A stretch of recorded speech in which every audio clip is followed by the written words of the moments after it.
पर ही महत्वपूर्ण बैठक सरकार और किसानों के बीच चल रही है। वहीं चंद्रमोहन का रुख भी करेंगे, वो पटना में मौजूद है। लेकिन सबसे पहले रुख अमित का कर लेते हैं। अमित, क्योंकि देखिए ये महत्वपूर्ण बैठक जिसमें रणनीति बनाई जा रही है कि समस्या का समाधान आखिर कैसे निकले, लेकिन यहाँ राजनीति अलग स्तर पर हो रही है। अभी तक कोई जानकारी मिल पाई इस बैठक में किस तरीके के प्रस्ताव सरकार की तरफ से रखे गए हैं या किसान क्या कह रहे हैं? देखिए, इस वक्त हम विज्ञान भवन में मौजूद हैं और इसी जगह पर यहाँ पर बैठक चल रही है जहाँ पर किसान संगठनों के नुमाइंदे और सरकार के बीच बैठक चल रही है। और सरकार ने साफ तौर पर कहा है कि संशोधन हम करने को तैयार है, जो मुनासिब संशोधन है, लेकिन किसान संगठनों का कहना है कि हम किसी हाल में कानून वापस होना चाहिए। अब बात है यहाँ पर आगे क्या बढ़ती हुई दिख रही है विक्रांत? देखिए अमित, अब मामला लगभग लटकता हुआ दिखाई दे रहा है, क्योंकि सरकार ने साफ कर दिया कि कानूनों को रद्द नहीं किया जाएगा और किसान संशोधन के लिए तैयार नहीं है। तो दूसरा रास्ता क्या बचता है? दूसरा रास्ता केवल कमेटी का है, जिसके सामने किसान, जो प्रदर्शनकारी किसान है, वो जाने को तैयार नहीं है। उनका साफ ये कहना है कि वो सरकार के अलावा किसी से बातचीत नहीं करेंगे, कमेटी के सामने नहीं जाएंगे। तो कमेटी के पास आप जाएंगे नहीं, सरकार की बात को मान नहीं रहे, आगे बढ़ नहीं रहे, क्योंकि कोई भी बातचीत की टेबल पर जब मामला सुलझता है, जब 2 कदम आप पीछे चले, 2 कदम सरकार पीछे चले। एक और चीज है विक्रांत, जो किसान संगठनों ने बैठक के दौरान बताया कि उनके नेताओं के ऊपर लगातार मामले दर्ज किए जा रहे हैं और हरियाणा और पंजाब से ये सूचनाएं उनके पास आ रही है। देखिए, करनाल की जिस बात की जा रही है, तो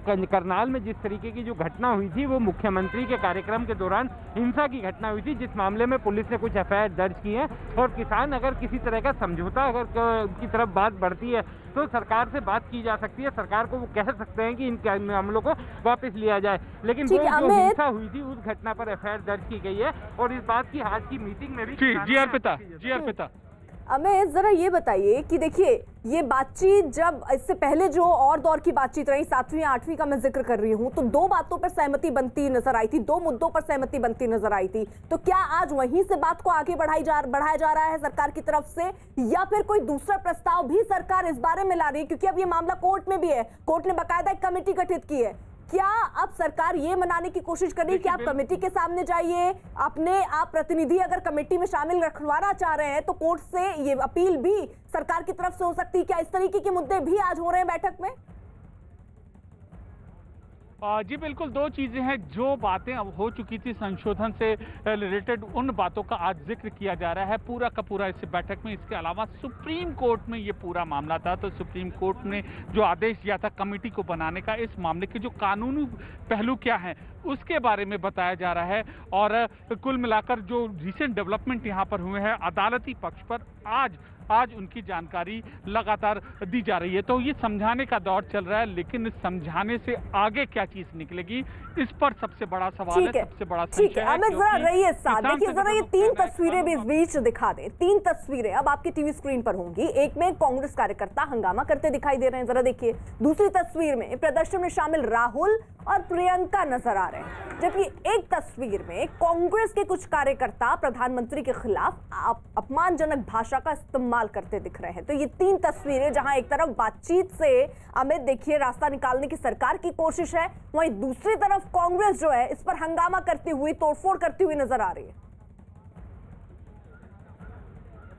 जी बिल्कुल, जो कांग्रेस की ओर से ये रुख है, ये वाकई यहाँ पर जो हिंसा का या तो अपशब्द की मर्यादा की जगह नहीं है, और यही चीज़ हमें बार बार पिछले कुछ दिनों से देखने को मिल रही है। एक तो ये राजनीतिक दल की जिम्मेदारी जो होती है उसका ये नमूना देखने को मिल रहा है, इस तरीके की भाषा का इस्तेमाल करना। इसके अलावा जो खुफिया इनपुट्स हैं और जो जानकारी लगातार यहाँ पर मिली है कि आंदोलन के नाम पर, प्रदर्शन के नाम पर लोगों को भड़काने की कोशिश की जा रही है। एक मिनट हम आपको एक और लंगर, ये तस्वीर है, देखिए ये लंगर की तस्वीर है। लगातार जैसे हम हर बार देखते हैं, एक बार फिर ये लंगर की तस्वीर है। कहाँ से आए भैया? गुरुद्वारे से जी। गुरुद्वारे से। क्या क्या है आज के मेन्यू में? क्या है? दाल है, प्रसाद है, मूंगी की दाल का हलवा है, सब्जी है मिक्स। तो ये बताइए, आज भी लंच नहीं करेंगे? ये तो अंदर जाके पता चले। आप ये देखिए यहाँ पर जो 2-3 आइटम्स हैं और लंगर, जैसा कि हर बैठक के दौरान जाता था, ये बैठक भी यहाँ पर, इस बैठक के दौरान भी लंगर लगातार जाता है और हम आपको ये दिखा रहे हैं। और एक्सक्लूसिव हमसे आपसे बातचीत सिरसा जी हैं, सिरसा जी चले गए वहाँ पे, हम वापस, हमें सिक्योरिटी पर्सनल्स वापस बाहर जाने को कह रहे हैं, हम बाहर जा रहे हैं और हम इनसे, भैया आप हो क्या? आप इस टीम में हो क्या? क्या क्या है खाना, क्या क्या लाया गया है? सर सेवियां चौल दाल प्रसादे। तो आज भी क्या किसान जो लोग हैं, भाई लोग जो अंदर जिनकी बैठक है, वो अभी आज वो नहीं खाना खाएंगे? गुरुद्वारे का खाना खाएंगे। गुरुद्वारे का खाना खाएंगे। और इस बार भी जैसे कि अन्य बैठक के दौरान विज्ञान भवन में लंगर लाया गया है और 4-5 मेन्यू के आइटम में किसान गुरुद्वारे से बना खाना इस बार भी खाएंगे।